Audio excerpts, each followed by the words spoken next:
जगदलपुर के रेशम उत्पादन केंद्र डालने हो इस कार्यशाला, जिनमें स्थानीय लोगन और आदिवासी मल्ला देगी से कर जानकारी।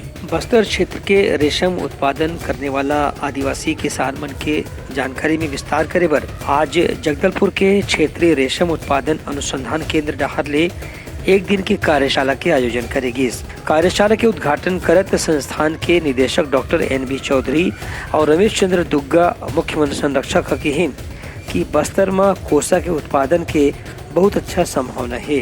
पाछू बछर में रेशम उत्पादन के जो आंकड़ा है ओखर से जानकारी मिला थे कि करीब 1 करोड़ नग कोसा के नग रेशम के उत्पादन करे गिरे से जो उनकी ए साल करीब 3 करोड़ नग हो गए है। एखर से ये बात ला समझे जा सकत है कि बस्तर में लगातार रेशम के रेडी के उत्पादन बढ़त जात है। उनका कहना है कि आदिवासी किसान मन ला रेशम उत्पादन के यदि जागरूकता दे जाए तो किसान मन की संख्या घरो बढ़ सकत है।